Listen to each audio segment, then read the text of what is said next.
lolli kuni akkaataa itti ibsame osoo hin ta'in dhugaan lafarra jiru kan gaggeeffamaa jiru uummata magaalaa uummata Oromoo qotee bulaa fi waan poolisii naannoo Amaaraati akkasumas immoo humna faannoo jedhamu waliin ta'uudhaan jarri lamman kuni duula jabaa uummata Oromoo Walloo irratti gaggeessaa turanii kakadaan dura haasa'ullee itti dhisee ka'ammaa bultii sadan kana kan geessan lola hin taanee fi lola yookaan uummata achi jiru buqqisuu fi uummata achi jiru dadhabsiisuu irratti hojjetuudhaaf kan kororoo guddaa qaban turanii wanta san ammas milkeessuudhaaf yaalii godhanii turanii akka tasaa ta'e uummanni ofirraa jedheera haa ta'u malee lolli kun kan uummanni Oromoo illee ka beekuu qabu akka isaan jedhan uummata shanee maal maqaa balleessiidhaan sigalee uummata akkas jedhaniiti lola wanni eegalanii uummanni kun baay'ee miidhameera baay'ee bultii lama kana keessatti nama 17 du'e nama 18 dhabuu jechuun akka tasaa baay'ee nama wanni jedha uummanni kun ijoollee qabanii maatii qabanii nama 18 dhabame akkasumas obboleeyyan lamman kan bakkee takkatti wareegaman illee ni jiranii haala namni kadu'allee awaalan godhanne turre bultii ka awaalarra jiran already har'aa fi kaleessarlee awaalarra turanii nama 25tu madoo jabaa keessa jira. Akkuma beekamu uummanni Oromoo hospitaalan qabu baay'ee uummanni achi jiraatu sun hospitaala hin qabu maqaaf hospitaali kan jedhamu ni jira sanillee argachuu hin dandeessu maaliif lola waggaa gaggeessite bakki lola gaggeessite sanii biraani kan dabartu kanaafuu akkuma beekamu sila nama 10 hospitaala nama dhahamee hospitaala deemu ambulaansii irraa buusanii akkaataa itti dhahan ni beektan jedheetin wanni jedha namni kana wallaalu hin jiru akka addunyaatti waan beekameefu jechuu barbaadeeti. Kanaafuu namni nu biratti amma rasaasarra kan nu miidhu mana yaalaa dhabuudha. Mana yaalaa hin qabnu tokko kana. Lammaffaa dulli amma gaggeeffamaa jiru kuni uummata Oromoo naannoo Walloo san ni buqqisnaadha amma dubbiin. Isa amma achi naqabii fi asi naqabii osoo hin taaneen ba'an. Kanaafuu uummanni Oromootis mootummaanis wanta kana nuti amma maal jenna seete mootummaan ni beekaayiidha amma duula amma gaggeeffamu jirudha. Humni faannoo jedhamuu fi humni naannoo Amaaraa ta'anii uummata Walloo kana fixaa jiraniidha amma dubbiin. Humni federaalaatis maaliinis uummata kana yoo birmade yoo kan hoffachuu ta'e jenneeti asirratti dubbanna. Namni fedhii siyaasaa maal qabu ni jiraata taha. Namni fedhii hunda gosa tokko ta'uu hin ta'u garuu uummata kanarratti uummata kana maqaa siyaasaatiin maqaa shanee jedhuun balleessuuf deemaniidha amma dubbiin. Kanaafuu uummata kana baraaruu qabna sagalee walii haa ta'u nuti uummati kun miidhameera madoo isaatiillee mana yaalaa hin geessisannee nama 25tu madoodha bultii lamaan kana keessatti nama 18tu du'e du'aa isaatiillee hin qarbanne. Kanaafuu uummanni keenya yookaan uummanni Oromoo sagalee akka taataniifin isin jedha yeroo ammaa kanatti sa'aatiin already sa'a 4 fi maal tahaa jira yeroo ammaa kanatti humni faannoo fi lihaayilii jedhamu godina Walloo yookaan immoo aanaa Sanbatee ka jiran naannaa sanitti marsee dhukaasa banee jira yeroo ammaa kanatti. Kanaafuu bultii sadan kana keessatti yookaan bultii lamaan kana keessatti immoo uummanni achi jiru lolli dhaabbatee akka qawwee yookaan meeshaa isaatii mana miti gandaa gara gandaatti akka qabamnee hin deemne godhameera. Baajaajiin yookaan immoo kan wanni konkolaataan akkan sochoonis godhamee jira. Namni akka walirratti hin dirmanne godhamee jira. Kana kan godhe nan tasgabbeessaa lola akka hin jiraanne godha jedhee kan godhe kana mootummaadha. So lolli amma gaggeeffamaa jiru kuni uummanni akka walitti hin dirmanne godhaniirani. Kanaafuu yoo waan tokko ta'e itti gaafatamaan dursa kan itti gaafatamu dhimma ani nan tasgabbeessaa yookaan immoo akka lolli hin gaggeeffamne nan godha dhimma jedhe. Kanaafuu namoonni hedduun yeroo ammaa kana baay'ee wanni jedhanii jiranii. Kanaafuu uummanni Oromoo sagalee akka taatan barbaanna. Mootummaatti illee namoota dhiyaanillee akka sagalee taatan abdiin qaba. Uummanni Walloo rakkina guddaa keessa jira. Baay'ee በጣም አይሊ malee wanni waan ta'eefu sagalee hamma dandeenyuun akka wal qarqaarru jechuun barbaada obsa. Ayyee galatoo mulfaadhu gumaa እንደምን አለ መስመር ላይ ነህ መሰለኝ ሄሎ ጉማ እንደምን አለ ሰላም ነው እንደምን አለ ሰላም ነው አለን ክብሩ ይስፋ ኦንላይን ያለው ያው እንደም ኦንላይን ያለ ነውና በፌስቡክ እስቲ ያለው ነባራዊ ሁኔታ አሳውቀ ከወለጋ ጋርም አያይዞ የሚያነሱት ነገር አለ እስቲ የምትለው ነገር ካለ ካንተ አንደበት ብንሰማ በእውነት ይሄ የወለጋ እድሉን ስለሰጠኝ በጣም አመሰግናለሁ የወለጋ ጭፍጨፋን ብሎ የውሸት አጀንዳ አራግቦ የ6 አመት ልጅ አማራ ስለሆንኩ አትግደሉኝ ሁለተኛ ስታም አማራ አልሆነም ብላ የሌላ ሀገር የታገር ነው ጄኖሳይድ እንትን የተባለበት ሩዋንዳ ፊልም ላይ ያው ጄኖሳይድ ላይ እንደ ተረት ለማውራትና ያልተደረገ ነገር ተደረገ ብሎ ወለጋ ላይ ለማስጮህና ብሔር ብሔረሰብን ጆሮ ስቦ መልሰው የወሎን ኦሮሞ ለማጥቃት የሚደረግበት ይሄ ሲስተማቸው ነው ብሔር ብሔረሰብን ያስጮሁና እዛጋ መልሰው እዛጋ ብሔር ብሔረሰብን አስጮኸዋል ትኩረታቸው ወደ ወለጋ ሲሆን ብሔር ብሔረሰብ እዚህ ጋር ደግሞ ተመልሰው የወሎን ኦሮሞ የሚያጠፉበትን ስልት የዘየዱ ነው ይሄ ግልጽና ግልጽ ነው የፌደራል መንግስቱም ከብዙ ሰዓት ጊዜ በዚህ 5 አመት ብዙ ተደጋጋሚ ጊዜ የወሎን ብዙ የመቀበል ፍላጎት የለውም እንደ ፌደራል መንግስት ብዙ ጊዜ በፓርላማ ላይ ሲናገሩ ነበርኛ ልጆች ይሄን ነገር የሰፈር ወሬ ብሎ በማናናቅ ጥሎት ያለፈው ነገር ነው ሐሳቡን ትኩረት ባለመስጠትና ይሄም ፌደራል መንግስትና አንድ የሚያስተዳድረው ነገር ፌደራል መንግስትና የክልሉ መንግስት የሚያስተዳድሩትን ማህበረሰብ መልሰው ሲጨቁኑ ይሄን አውቆ የሚያደርጉን ነገር ያስብላል ለምን በተል ብዙ ጊዜ በተደጋጋሚ ጊዜ ሰላም ለማስፈን ቢፈልጉ መንግስት የክልሉ መንግስት በክልሉ ሰራዊት ነው እየተወጋ ያለው በክልሉ ሰራዊት ፋኖና ሚሊሻ የአማራ ክልል ትጥቅ ያዘ ከባድ መሳሪያ ያዘ በዛ መሳሪያ ነው ህዝቡን እየተዋጉ ያሉት አንድ ሰው ለክልሉ ሰላም ሲባል ለክልሉ ሰላም ማስጠበቅ ሲባል እነዚህ ሰዎች ግን እንደሌላ ሀገር ዜጋ ወይም ደግሞ እንደሌላ ሀገር ከሌላ አካባቢ የመጡ ማህበረሰብ በማድረግ የወሎ ኦሮሞ ላይ ጥቃት ብዙ ጊዜ ይደረጋል ይሄ የተለመደ የሆነ መጥቷል ብዙ ጊዜ ጠባጫሪነታቸው ከነሱ ሆነው ስም ደግሞ የሚሰጡ ቀድመው ያለቅሳሉ ሚዲያ ያላቸው የፖለቲከኛ ያላቸው የሚከላከልላቸው አካል አለ የተነኩሱና ብዙ ነገር ያጭሩና በእነሱ ሶሻል ሚዲያ መንግስት ሶሻል ሚዲያ ያላቸው በጀት የሚበጀትለት ኃይል ሰራዊት አለ ይሄን ነገር ከሁለት ቀን በፊትም ደግሞ በጣም በዘገናኝ ሁኔታ የወሎን ኦሮሞ ወረው ያው ያየነው ነገር ነው ሚሊተሪ የለበሱ ልዩ ኃይሎች ናቸው በከባድ መሳሪያ ሲያጠቁ ነበር በተመሳሳይ ሰዓት በአሁን ሰዓት ናኖቶ የሚባል ጀውሃን ይዞ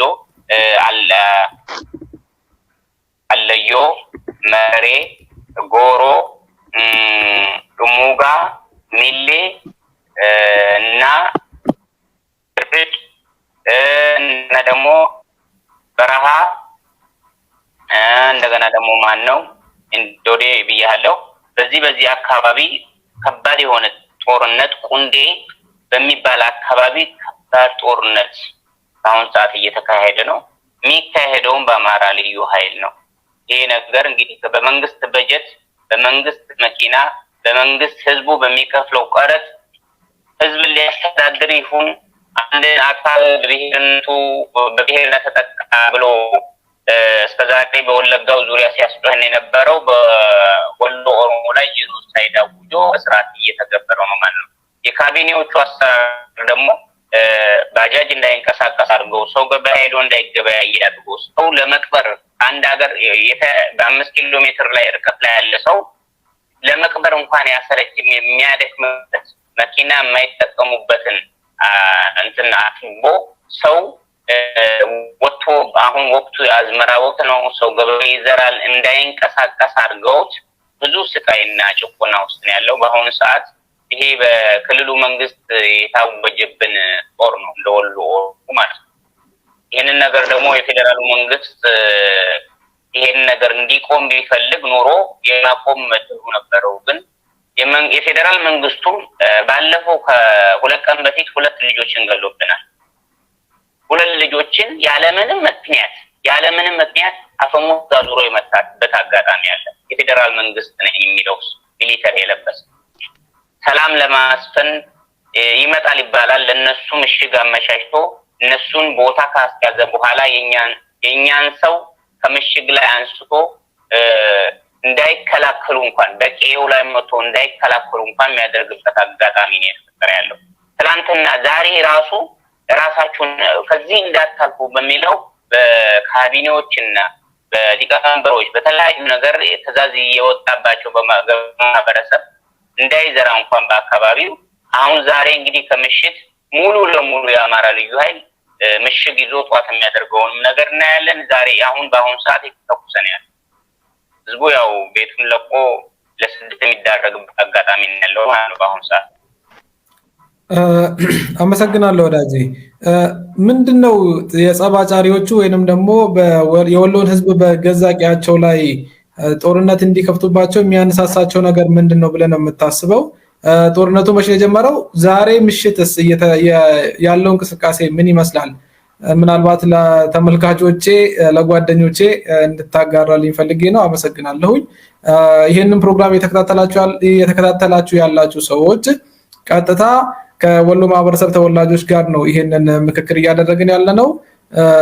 ሌሎች ጋር እንዲደርስ ያለውን ነባራዊና አሰቃቂ ሁኔታ በራስ መንግስት በራስ ወገን በሚባሉ ሰዎች ጥቃት እየተከፈተበት ያለን የወሎን ህዝብ ድምጽ ሊያፍኑ የሚሰሩትን ሚዲያዎች በልጠን የነሱ ድምጽ ብቻ እንዳይስተጋባ ማድረግ የምንችልበት ብቸኛው ነገር ሚዲያዎቻችን በርትቶ እንዲሰሩ ግፊት መፍጠርም ስለሆነ እንደ መረጃ የሚያገለግላቸው ዘንድ ይጠቅማል ብዬ አስባለሁኝ እኔ በግሌ እና ማጋራቱ ተተባበሩን ዘንድ ስል ከልብ ጠይቃለሁኝ። የጦርነቱ ዓላማ ምንድነው? ጦርነቱን የሚከፍቱባችሁ ያለፈ አመት በሸዋሮቢት እንደዛ በአሰቃቂ ሁኔታ ከአምቡላንስ ሰው አውርደው ሲረሽኑ ሲገሉ በድንጋይ በጩቤ በዱላ ሲገሉ አይተናል ተመልክተናል። ከዛም በአመቱ በረመዳን ወር ውስጥ ከፍተኛ ጦርነት በወሎ ኦሮሞ ማህበረሰብ ላይ ተከፍቷል። አሁንም ደግሞ በተቀናጀ መልኩ የተለያዩ አካላት ጦርነቱን ከፍተውበት እንዳለ የአካባቢው ማህበረሰብ ይናገራል። ምንድነው የሚያገኙት ነገር ብለህ ታስባለህ? አመሰግናለሁ። ወይል እንግዲህ እየተደረገብን ያለው የጄኖሳይድ ነው ማለት ይቻላል። ምትል አንድን ብሔር የማጥፋት ከአካባቢው የማውደምና እሳቤን ያደረገ ነው። ወሎን ለቃችሁ ትወጣላችሁ፣ በእንዲህ አይነት ጊዜ ትወጣላችሁ የሚል የሚበተንም ወረቀት ይንሰራፋል ብዙ ጊዜ በጽንፈኞች። ይሄ ነገር ደግሞ ከኤሊቶቻቸው ጀምሮ የወሎ ማህበረሰብ እንደሚታወቀው አርሶ አደርና አርብቶ አደር ነው።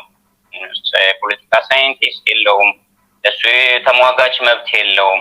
ያችን እድል በመጠቀም የአማራ ክልል የላይ እንግዲህ አንድ ሰው በሬ የሰረቀህን ሌባ አብረህ እንደመፈለግ ማለት ነው። ወንጀሉ ጥፋት የሚያጠፉትም እነሱ የምንከሰውም እነሱ። አብሮ በሬን ከሰረቀ ጋር የምትፈልገው በሬ ላይገኝ ይችላል እና እንደዛ አይነት ነገር ነው። የሚያጠቁንም የሚያሰቃዩትም ማህበረሰቡን እነሱ ናቸው። የአማራ ክልል መንግስት በእነሱ ነው እንግዲህ ያው ጦርነቱ የሚሄድበት። ከዛ አካባቢ ትለቃላችሁ ነው። ብዙ ጊዜ እንግዲህ አንድ ሰው የተወለደበትን ያደገበትን አይደለም ከቅድመ አያቱ የመጣውን ከዚህም በፊት ከ500 ዓመታት ጀምሮ ከአባቶቻቸው ጋር ሲፋለሙ የነበረ ነው። ያን ጽንፍ ነው መጫን የሚፈልጉት የኦሮሞ እና ብዙ ጊዜ ተደጋጋሚ ጊዜ ትኩረት ሰጥቶት የፌደራሉ መንግስት ይህን ነገር ጣልቃ ገብቶ መፍታት ይችል ነበር። መፍታቱ ፍላጎት ቢኖረው ግን የፌደራሉ መንግስት ይሄ ነገር እንዲፈታ ሳይሆን በነገሮች መካከል እንደ ፖለቲካ ማጣጫ ማስጮያ ዛጋ ወለጋ ላይ የሆነ ነገር አካል እኔ ጽንፈኞች መጥተው ከሞርሞርን ተሻግረው የሆነ ነገር ጥፋት ያማራው ፋኖና ልዩ ኃይል የሆነ ነገር ድርጊት አድርገው ሲሉ እንደገና ደግሞ ወንበራቸውን ለመያዝ የሚጠቀሙበት ሲስተማቲካሊ ነው እንጂ የሚሞተው ማህበረሰብ ንጹሃን ማህበረሰቦች ናቸው ይጠቅሉት። ግን ይህንን የፖለቲካ ማጣጫ አድርገው አንድ ሰው ከሞተበት አካል መቼም ተንስቶ ፎቶ አያወጣም። ፕሮፓጋንዳ የዛሬ 2016 ዓመተ ምህረት የተለቀቀው ፎቶዎችን ዳውንሎድ እያደረጉ የሚፖስቱበትና የሚያለቅሱበት አንጻር ነው የምታገኘው። በእነሱ ዙሪያ በአማራ ኤሊት ዙሪያ ስታየው፣ በኦሮሞ ወሎ ዙሪያ ስታየው ደግሞ በቃ ለቃችሁ ትወጣላችሁ ካልሆነ ስታል ይሄ ሌላ ነገር የለውም። የግልጽና ግልጽ ጥላቻ የወሎን ኦሮሞ ጥላቻ የተነሳ ኦሮሞማ ይውደም ተብሎም ተዘምሯል። ወሎ ዞንም ይፍረስ ተብሎም ብዙ ጊዜ ዘመቻ ሲደረግ ነበር። ይሄ እንግዲህ 8ኛ ዙር ሆኖ ነው። እንግዲህ ብዙ ጊዜ ተደጋጋሚ ጊዜ ጦርነት ይከፈታል። ሲከፈት ከበደና ራሱን ሲከላከል ገበሬው ሸኔ ነው፣ ታፔላው ሸኔ ነው። የነሱ ግን የሚያለቅስላቸው በሺዎች የሚያለቅስላቸው ሚዲያ አላቸው፣ ባለስልጣን አላቸው። እነሱ ያሉትን ወደ ፌደራል አለ እንትን የሚለው እኛ እንግዲህ ከታችም ከሳሽ በኩልም መከስ አካል ማመልከቻ የሚገባው ክልሉ መንግስት ጋር እስከሆነ ድረስ ወደ ፌደራሉ የሚያልፍበት አጋጣሚ ጠባብ ስለሆነ በዚህ ውስጥ ስቃይ መሆናችን የኦሮሞ ማህበረሰብ አውቆ የሆነ የኦሮሞ ልዩ ኃይል ተልኮ በዛ ውስጥ ሰላሙን እንዲከበርና ወጥቶ የመግባቱ ሁሉናው ቢጠበቅለት ባይነኝ። አመሰግናለሁ ጉማ። ማሜ እስቲ የምትለው ነገር ካለ ጨምርበት ወዳጄ።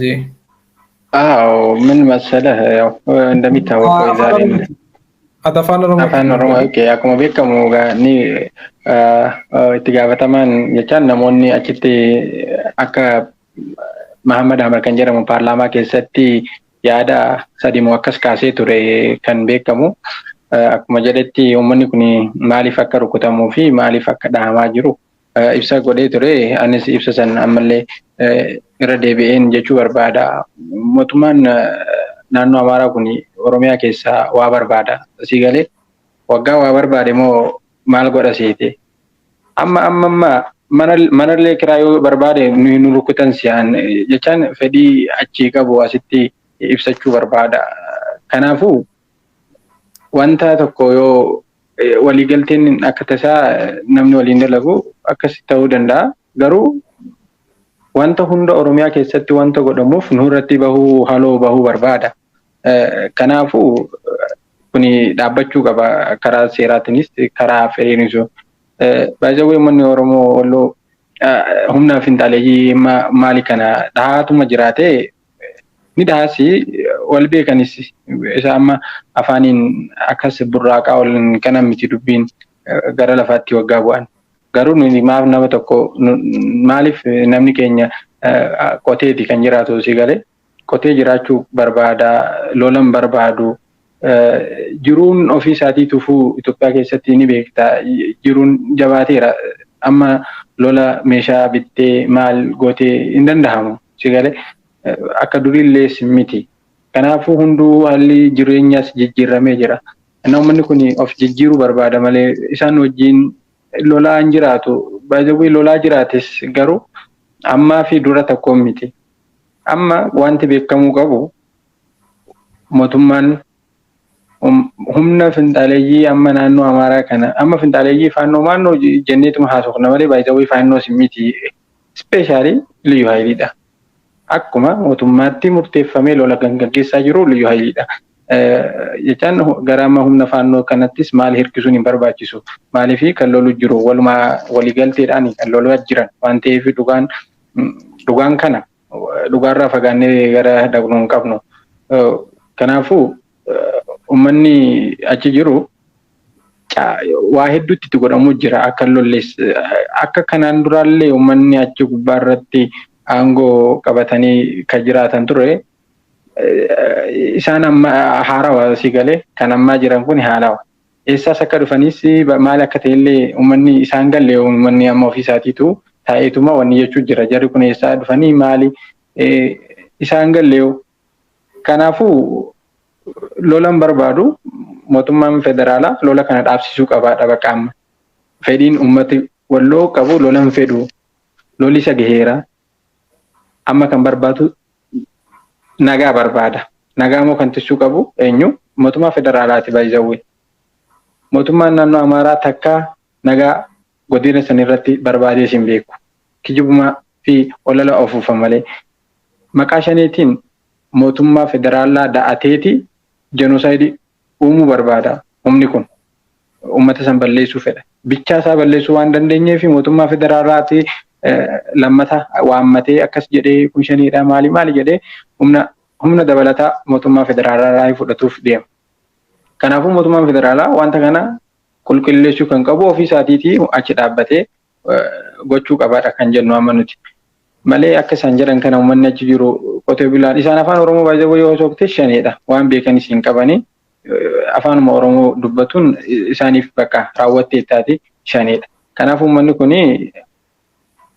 rakkina guddaa keessa jira baay'ee uummanni jillee ka jedhaman aanaan tokko lola yeroo baay'ee irratti gaggeeffama jabini achi jiru yoo isaan caban already walloonni cabdi jedhanii waan murteessaniifu aanaa san cabsuudhaaf hedduu yaalii gochaa jiranii uummanni diida sanis baay'ee wareegamaa jira kaffaltii lubbuu kaffalaa jira ni gaha lolli kan jedhu dabarsuu barbaanna uummanni nagaa barbaada maaliif nuti amma inni lollaa maal jennee haasa'uu osoo hin taane uummanni kan barbaadu dhugaa nageenya barbaada nageenya kanarratti mootummaan federaalaa walakkaa seenee nageenya isaanii haa mirkaneessuudha maaliif bara afurma bara shanakkaarraa akkas lama magarsa maal jedhe seete sinii kan ibiddi gubate kanaafuu daaraan ni jiran miti daaraa keenya kaasuun barbaannu jedhe kanaaf ammallee uummanni Oromoo fi uummanni achi jiru daaraa isaatii hammaarratu hin barbaachisu daaraa sana achumatti taa'ee akka seenaaf yoo taa'ee gaariidha jechuun barbaada bakkuma jirtanitti sagalee nu ta'a bakkuma jirtanitti du'aa illee nu godhaa jechuun barbaada Usaako. Galata mulfaadhu dhaamsa kee dhumaa itti daadhuti kanumaan naddaa baanu. Ayyee jiraadhaa inshallah jechuu barbaanna wanta hundumaa. Galata mulfaadhu kabajamii Muhammad waan na waliin turtee fi gumaa mutaastalaallifoo akkasumas immoo afaan Oromootiinis dhaamsatti dhaammattoo jiraate nu dabarsiiti laayivii tamsaasa kallattii keenyarraa goolabna jechuudha. Okay. እኔ እንደ ፌደራል መንግስት የሚጠየቀው ጥያቄ እኛ በዞኑ ውስጥ ከፌደራል መንግስት የሚወጣ በጀት በእኛ ላይ አልፎ ነው ደሴን ወልዲያን ኮምቦልቻን የሚያበለጽገው ወይ ደግሞ ወደ ተለያዩ ፕሮጀክቶች እንትን የሚለው እንጂ ምንም አይነት ፕሮጀክት የለም ትምህርት ቤት እንኳን የሚገነባ ገበሬ ከራሱ መሬት ነው ባህር ዛፍ ቆርጦ ትምህርት ቤት የመስራትን እንትን የሚለው እና ያ በጀት እንኳን አናገኘው አይደለም አንድ ሰው መታከሚያ የጤና ኤክስቴንሽን ዝም ብሎ ጤና ኤክስቴንሽን ነው ተራ ነገር ነው አንድ ሆስፒታል ወጣ ያለ ሆስፒታል እንኳን የፌደራሉ መንግስት ይገነባ ሰው እንኳን አይደለምና ሰው የተመተው ቁስለኛችን እንኳን ቢያንስ የማትረፍ እድል ይኖራል ሰው ኮን ብዙ አይነት ሞት ነው እየሞት ነው ያለው እንደ ውሻ ዝም ብሎ በአምቡላንስ ላይ እየወሰዱ የሚቀጠቁት ነገር የሚኒሊክ ዘመቻ ብሎ ፊት ለፊት አርቲስቶች ወጥተው ግንባር እያሉ ከሴት ጭምር የሚገሉበት ይሄ ግልጽና ገሃድ የሆነ የፌደራሉ መንግስት እነዛን አርቲስቶች አቃቆ መሀል ሸገር ውስጥ ይዟቸው አቋቸው ነው ያለው እነዛን ሰዎች ለመንግስት ማቅረብ ለህግ ማቅረብ ስራ እንኳን አንድም ነገር ያደረገው ነገር የለም አይቶ እንዳላየ ሆነበት አጋጣሚ ማለት እኛ ብዙ ስቃያል በግብርና ስራም ሆነ ከክልሉ መንግስት ከፌደራል የሚወርድለት አንድም ትራክተር ወይም ደግሞ የውሃ ፓምፕም ሆነ የተለያዩ ነገር ገበሬውን የሚሻሻልበትን ነገር ምንም ነገር ያመጣለት አይደል? ምን ጣሊያን ሰርቶ ተሄዶ አስፋልት ላይ እድሳት የተደረገው በኢህአዴግ ዘመን ነው። ከዛ ውጪ ምንም አይነት ነገር የለም። መብራት ነው በጣሊያን ተተክሎ የተሄደ ነው የሚባለው። ሌላ ምንም አይነት ነገር የለም። ግን ያቺን ቦታ ያን ማህበረሰብ ለማጥፋት 5 ዓመት ሙሉ ብልጽግና አመራር አብይ መጥቶ ማስተዳደር ከጀመረበት ሰዓት ጀምሮ 5 ዓመት ሙሉ ለ8ኛ ዙር ነው ማለት ነው። አንድ ሰው ምንም ቢሆን እኮ ህልውና አንድ የሚያስተዳድረውን አካል እየገደለ እየጨፈጨፈ እንደፈለኩ ላርግ እንደፈለኩ ልግደል፣ አንተ የተገደልከውን ነገር አትከላከለኝ፣ እኔ ስገልህ ሸኔ ሆነ ሙትልኝ፣ አትከላከለኝ፣ እንዲህ አይነት ነገር ነው። አታልቅስ፣ እኔ ብቻ ላልቅስ፣ ሞት ገድዬህ እኔው ላልቅስ የሚል ነገር ነው። ይሄው ነው ኦሮሞፋን ilmaan oromoodha marti biyya dunyaarra jirtan saba oromoo walloo birachinaa dhaabbatuudha yaamichaan godha. Sabni walloodha sabni oromoodha bal'inaan miliyoona 60 dhugaa lakkoofsatti waamu. Garuu hospitaala takkitti waa godhuu dadhaban hospitaaluma takka akka namni itti yaalamu waan kana koofandimii namni tokko banee akkamitti sabni oromoodha qabaatan tokko dhufee barzooni san keessatti mana yaalaa tokko dhaabe hangannu nama dhahame keenyallee itti fayyifatuu dandeenya jechuudha. Sabni keenya nu bira jiraatu nu bira walloo bira dhaabbatuun dirqama isaati akkas lammittis walloo saba isaa kana ni barbaachisa. Sabni immoo yeroo walleetti yeroo maalissa osoo hin taane waan barbaachisuun bira dhaabbatee dhiiqii tanatti bira dhaabbatee kallattii walloo barbaadu waa hundumaan mootummaan silaa ganee jira. Sabni Oromiyaa guutuun saba walloo akka quba qabaatee sagalee tahee fi waan kan akka irraa dhaabsisu. Lola takkaa fedheen beeku sabni walloodha. Irratti dhufa malee mana isaaniitti dhufan hulaatti dhufan malee namni maatii isarratti duuti irratti awwajamee du'a ofirraa dhoorge malee araddaa namaa ganda namaa dhaqee takkaa loleen beeku. Takkaas awwee namatti deebisee nama loleen beeku. Liyyuu haayilii federaalli bajatitti baasee ramaduuni sabni walloodhaa dhumaa jira. Kanumaan jaagaatii galatoomee ibsa. Galatooma ulfaadhaa lamaan keessaniyyuu egaan kanan dhufee fi sa'aatii ammaa dubbataa jirru kanatti saba walloo irratti lolli banamee keettoon kaa'amee fi yookiin kiyyoon itti godhameeti haleellaa hamaa sanyii duguggaadhaa wajjin walgituu danda'u irratti godhuudhaafidha kan isaan deemanii. Lakkoofsi namoota dhumaa jiranii, lakkoofsi namoota wareegamaatti jiranii, qaamuma mootummaa hidhatee qaama mootummaa naannoo Amaaraa hidhatee socho'uuni saba Oromoo naannoo Amaaraa keessa jiraatu kanarratti kan adeemsifamaa jiru waan ta'eef iyyuu sana beektanii sabaaf sagalee akka taatan waamicha isaan dhiheessan keessaa tokko immoo kiliinikumti fooyyee qabullee hawaasa sana keessa hin jiru hospitaala mitiiti. Hospitaala yoggaa deemuudhaaf ambulaansii fayyadamanitti immoo akka isaanitti ambulaansii irraa baafamanii ajjeefaman shororkeeffaman hundi keenya iyyuu kan quba waliin qabnu waan ta'eef iyyuu akka sabaatti miidhamaa jirra waan ta'eef akka oromummaa isaaniitiif eenyummaa isaaniif amantaa isaaniitiif miidhamaa jiru waan ta'eef iyyuu sana quba qabaachuudhaan deeggarsa namummaa deeggarsa oromummaa tiin akka bira dhaabbattan miidiyaalee qabdan hundaan sagalee akka taatan waamicha isaaniiti waamicha kiyyaa galatooma ulfaadha nagaan bulaa horaa bulaa jechuun barbaada yoo isinitti tole akkasumas immoo sabni kun miidhamaatti jira garuu sagalee argataatti hin jiru jettanii yaaddan kanas sheer gochuudhaan kan biraas hojjechuudhaan sagalee ta'uu dandeessu horaa bulaa deebanaa nagaan bulaa.